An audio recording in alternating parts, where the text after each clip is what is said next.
Startuprad.io, your podcast and YouTube blog covering the German startup scene with news, interviews, and live events.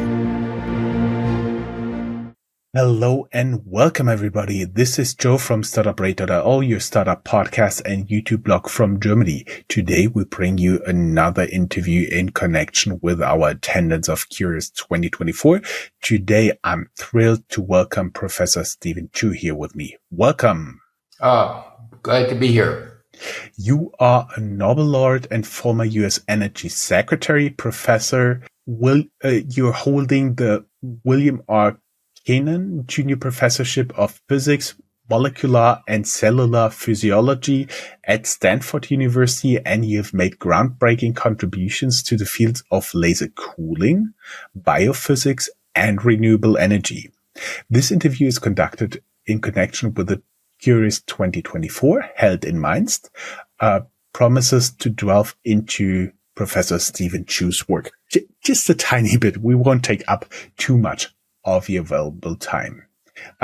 Let us start right away with our questions. As someone who observed and influenced energy policies in both the US and Europe, what do you see as the main difference between the two regions in terms of supporting and nurturing green and energy startups? Well, I would have to say that Europe, especially Western Europe, has been much more in the forefront of trying to make a transition away from carbon emitting technologies to green tech. I think the exception would be in the Biden administration. The Inflation Reduction Act was a very, very huge support in terms of mostly tax breaks to further green technologies. But before that, I think Europe has been a leader in trying to stimulate this transition. Just my pure personal assumption, if a Republican president would win again, I don't think those energy breaks will live any longer than necessary. That's probably true, although there was an attempt in the legislation, for example, in trying to create a market for a hydrogen economy. There is no market. Substantial tax breaks were put into the Inflation Reduction Act. And the hope was I didn't really study the law that closely, but I heard that it's there for 10 years. Now, anything could happen if a Republican administration comes back in, because they're clearly not in favor of that. In fact, that candidate has said very loudly he's going to go back to drill, baby, drill. I do believe he says a lot quite loudly. Let's go to the next question. Europe has been at the forefront of renewable energy initiatives for years. In your opinion, what lessons can you as green startups learn from the European counterparts to enhance their growth and impact? Well, one of the things that I'll specifically mention Germany. First, they started with strong subsidies to promote solar, but they did more than that, and that really started the interest, and eventually, for temporarily, the overproduction of solar, which drove the prices down. But we are now in a position where solar is continuing to make great advances in lowering the costs. But the thing that I admire a lot is when I was Secretary of Energy, I was looking at why is Germany, which doesn't have as good sun as the United States by a large shot, why is Germany leading in solar? Why are they actually doing this? And one of the things I noticed was that they made the process if a homeowner wants to put solar on their roof or a small business, they made it very easy. In the United States, it was determined by state, by local cities and counties, and they actually made it hard. They wanted to use the licensing of solar on a rooftop as a source of income. And I used to give speeches and said, look, why don't you get your income the old-fashioned way by using speed traps? These are traps that catch cars speeding through their town, and leave solar out of this because they would charge several $1,000s inspection fees, all these other fees, whereas I looked at Germany and said it all seems to be online, seamless, to actually help businesses and homeowners put solar on their roof. And so there were many things that were different in the way the United States promoted solar versus Germany. Some states are catching up, but still, it's still, how do you make it seamless? How do you make it so that if people want to put solar, that the minimal licensing fees, inspections, for example, I used to say that if you want to install a hot water heater in your home, let's suppose it's a gas heater, then the rules are that there needs to be an inspector to make sure the gas plumbing was hooked up correctly. But other than that, if the water heater leaks, that's between you and your plumber. And similarly, my feeling was if you hook up solar on the rooftop, you need an inspector to make sure that it will interface with the grid, the distribution system, in a way that doesn't break it down or harm it in any way. If the roof leaks, that's between you and the installer.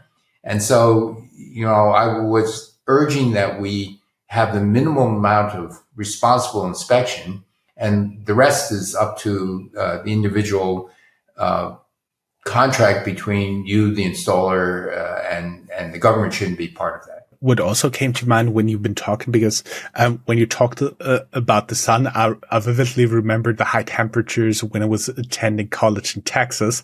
I do believe you also do have some other challenges in terms of when you want to use solar energy. I'm thinking of states like Arizona, Texas, and Nevada, and so on and so forth. And then you need all the technology to get this really transported for long distances. I'm thinking, for example, California, New York, and the other urban areas.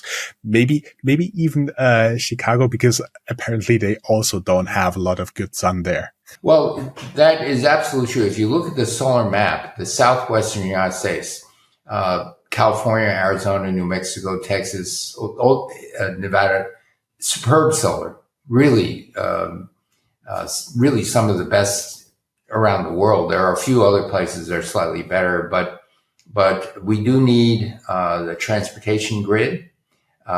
We also are beginning to see that, for example, in California, which is now 70% of our electricity is carbon free. And we're installing more solar, but there's now so much solar that at noontime, when the sun is at its peak, there's beginning to be a surplus of solar energy. And so California is trying as much as it can to start to build utility scale batteries at the tens of gigawatts and gigawatt hour capacity. But there's going to be an issue because as you pointed out, that part of the United States can have very, very hot summers. The peak of the air conditioning would be around 3 or 4 o'clock in the afternoon, not at noontime. And so you have an excess of renewable energy at noon.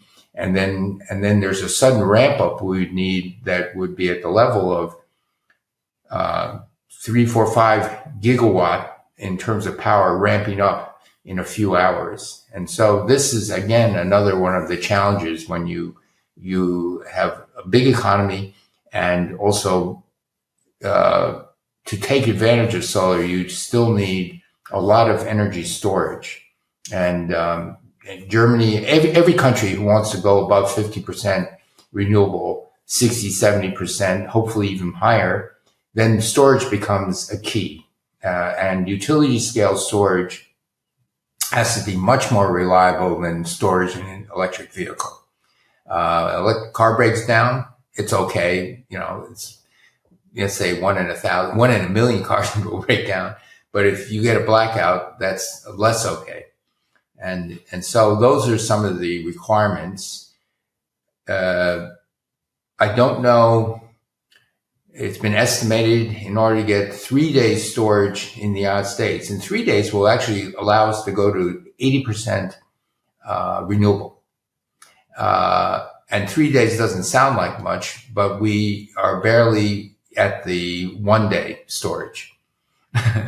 and so the difference between 1 day and 3 days is you effectively use your asset, your battery, 1 out of 3 days. And so the economic demand on a lower cost energy storage becomes higher and higher. You go to a 1 month storage. What does that mean? Do you use your asset once a month? And finally, seasonal storage. The only seasonal storage we have is actually hydroelectric power.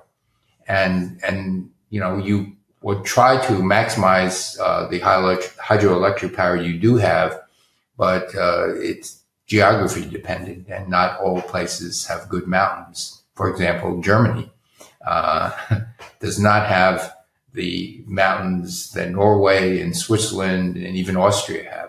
Oh yeah, Austria. I interviewed a guest there. His startup is in construction, and he told me, yeah, we have maybe in a good year 7 months of constructions going on. Before we move on, I was curious, when you were talking about solar, do you have solar panels on the roof of your house? Yes, this is an embarrassing question. The answer is no. What we do is we have a ranking of how much electricity families use. My wife and I the children are gone, and so we are in the lowest 10% of energy use in our area. And the question is, do I put in solar? Do I have an EV? Things of that nature. I probably will put in solar. It's not going to actually have any economic return for me because the payback might be 10, 15 years. I'm not sure I'll be living in this house in 15 years. But I will probably put in solar in the next year. I have another conundrum with my car. It's 22 years old. I only drive it 1,200 miles a year. The question is, why do I even own a car? I ride my bicycle to work. Errands, anything less than a few miles, I'll ride my bicycle. I can do this in California because most of the time the weather's very good. But the short answer to your question is not yet in terms of solar. But the problem was our roof has a Spanish tile roof, and most solar installers won't touch that. And so finally I did look into it a year ago and found that in order to install this on a Spanish tile roof, you actually have to take off the Spanish tiles, replace it with some lookalike concrete tiles, and then they're willing to put solar on the roof. So it's a much bigger deal. But I will do this. By the way, I actually know how you're feeling. When I went to college, during my apprenticeship, high school, and so on and so forth, I needed a car, and I kept it until it was 25, and it was almost breaking apart. Well, this car is in good shape. It only has 75,000 miles, and I inherited from my wife. It's an old BMW 325. That car, 75,000 miles. That car will go at least 200,000 miles. So hopefully it will be the last car I own in my life. If it breaks down, then I will buy an electric vehicle. But and I don't drive it very much at all. Considering your extensive background in renewable energy and your role in initiatives like ARPA-E, what do you believe are key factors that will drive the next wave of successful energy startups in both the US and Europe? Well, I think the experience we've had in ARPA-E, where we've funded a number of companies, they're successful in the usual startup definition, meaning after, let's say, 8 years, 10 years, they could have $1 billion valuation. They have a runway of $300 or $400 million, 3 years to do something. And when I look at those companies, I see they've just begun. At that level, there is not massive deployment. And so if you think about where we need to be, I've been spending a lot of time thinking, how do you get from this billion-dollar valuation, $300 million of cash runway, dozens of people, but really not at the scale you need to begin to really change carbon emissions and energy use. And so you need, the next step would be much larger investments. Typically, the investors in a startup company, the old mentality is that you want to maximize your investment. You don't want to share IP. The best of all possible worlds, either you become fabulously successful like Google, or you get bought up by a big company for, I'm going to make up a number, $1 billion. It's good for the investors, but it's the big companies that have the real resources, financial resources. And so how do you team up these innovative startups with the bigger companies that might have more inertia so that you have a combination of financial assets, more connection to markets, but you have the innovative energy and drive and hard work of a small startup. If I look at people who work at startups, they're working 60, 70, 80 hours a week. You're in a big company, you have regular hours. I see. The last question was actually inspired. You gave an interview to the German newspaper FAZ. They made the headline something, if the Greens were reasonable, they would prefer nuclear energy. So my question is, how do you view the future of nuclear energy with the broader context of renewable energy sources, especially when comparing the strategies and policies in place in the US and Europe? Okay, this is a very important question. There is a lot of strong opinions and sentiments about nuclear. Many of them are against nuclear, but for a variety of reasons. But the question really is, suppose you want to get to as high a fraction of renewables as possible. And energy storage, as I said, and distribution and transmission are issues. But in the end, I think you would still need some compact turn-on source of energy for electricity. And I see that in the future as being either natural gas or nuclear. I don't see coal in the long term as having much of a future. It's very dangerous in particulate matter. It's very polluting. And with natural gas, you need to be able to capture the carbon dioxide and sequester it. But there's also known that when you're drilling for natural gas, recovering it, 2 to maybe 6% of the natural gas comes out of the ground. And in the capture of the carbon dioxide, you're capturing 90%, maybe 92%, but you're not going to capture 95%. So there's always an overhead there. And then finally, the sequestration of the carbon dioxide is not trivial. The amount of carbon dioxide you actually have to sequester safely is huge compared to the amount of spent fuel you have to sequester.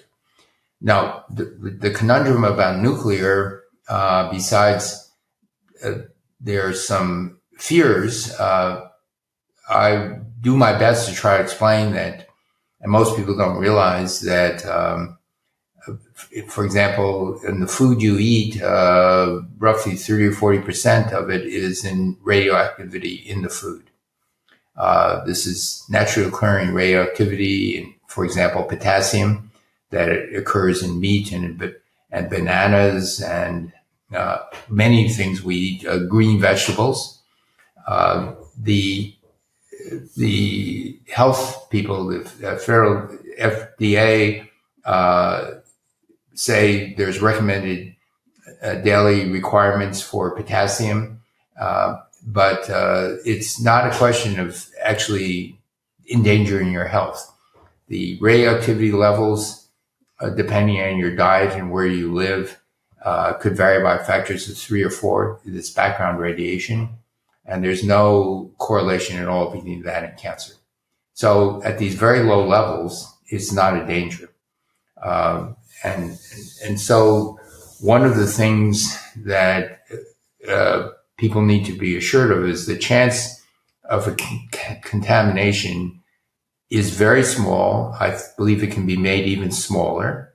The radioactive waste disposal, if I look at countries like Finland and Sweden, they're making good progress in spent fuel. And it's compact and it's carbon free.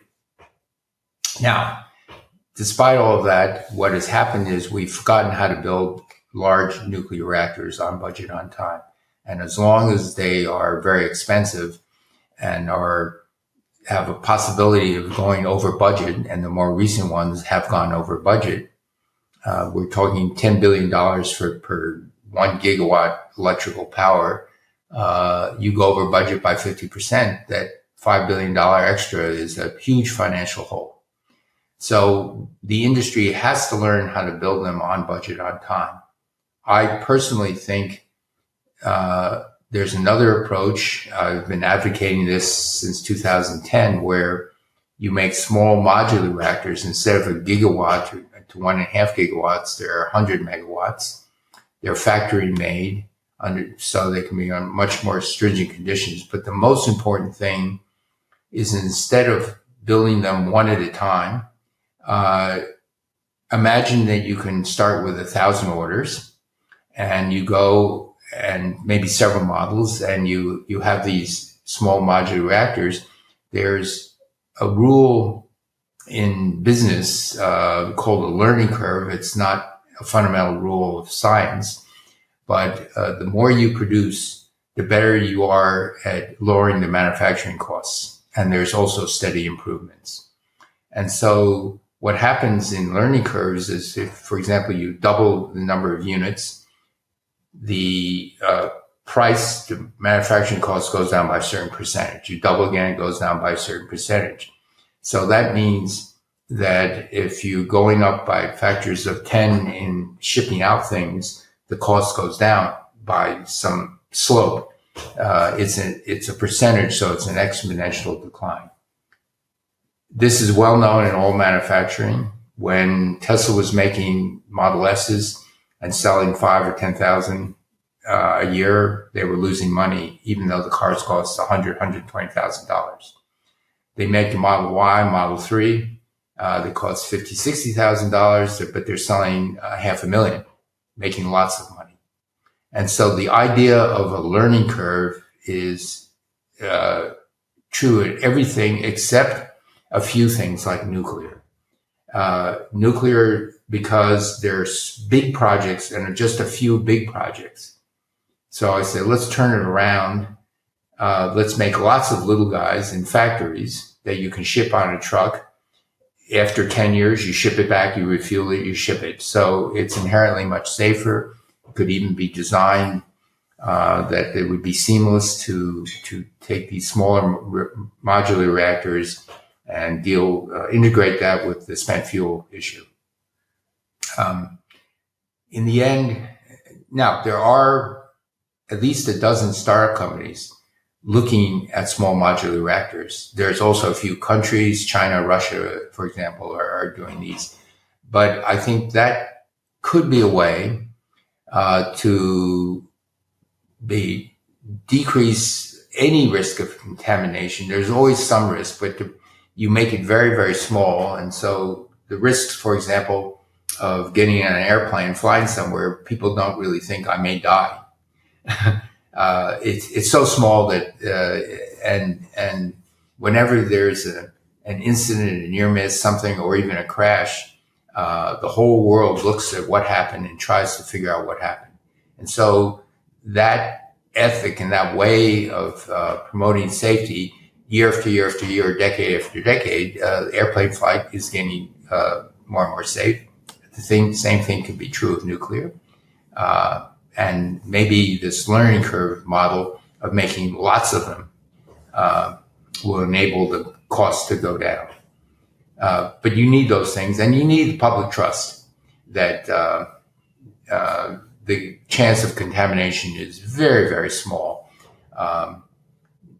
Now, burning anything, whether it's natural gas or coal is the worst because of the particulate matter.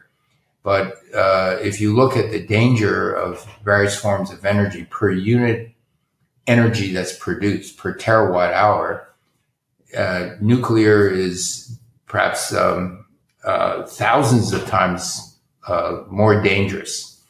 Sorry, coal is thousands of times more dangerous than nuclear because of particulate matter. In the studies, nuclear is as safe as wind and solar.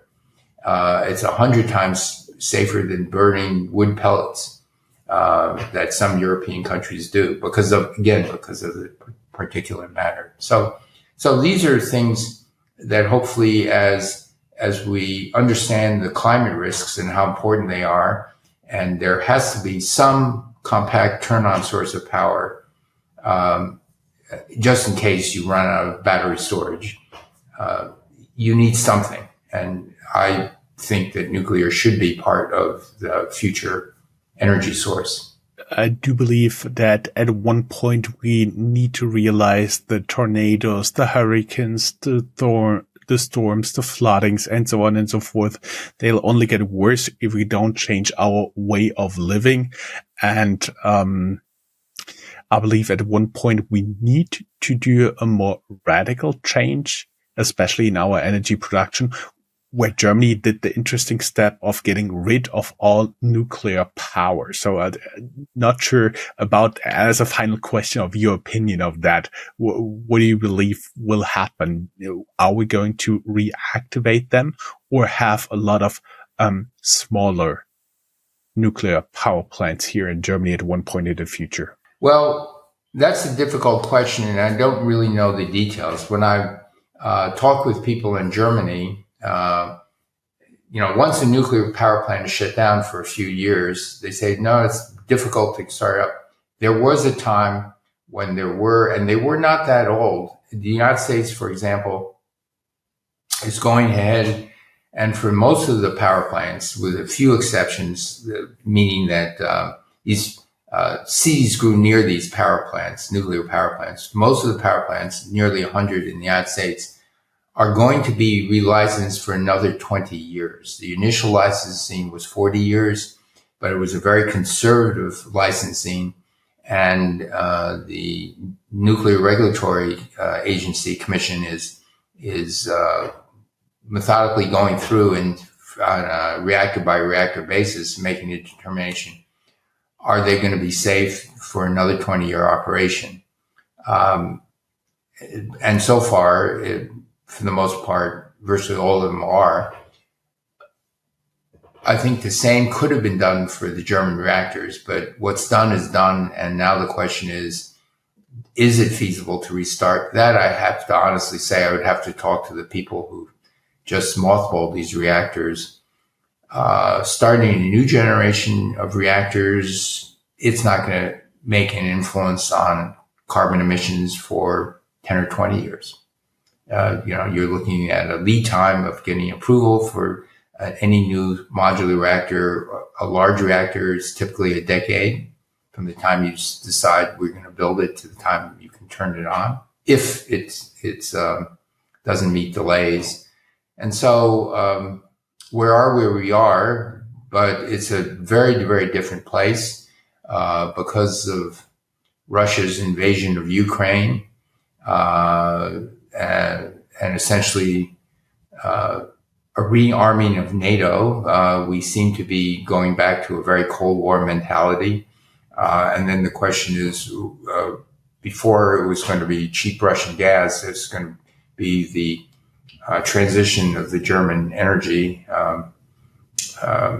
If you use liquefied natural gas, it's more expensive. And then again, that has to be folded in. If the energy prices in Germany go too high, I'm afraid that many of your heavy industries, much of your wealth creation is in automobiles, steel, chemicals. These are heavily energy intensive industries. And so if you want to remain competitive as a supplier of these materials, energy costs cannot go up that much. I think nuclear can play a role in this, especially if one doesn't want to turn back to Russian gas. And there are very complicated reasons why you might not want to do that. I do believe we don't want to do that. Professor Chu, it was a pleasure having you as a guest. Thank you very much. Okay, thank you, and I wish you all good luck. Thank you. Good luck with the car and your solar panel installation. Okay, right. Bye. Goodbye. Bye-bye.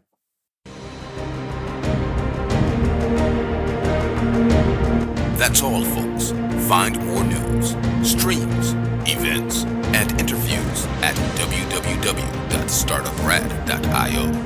Remember, sharing is caring.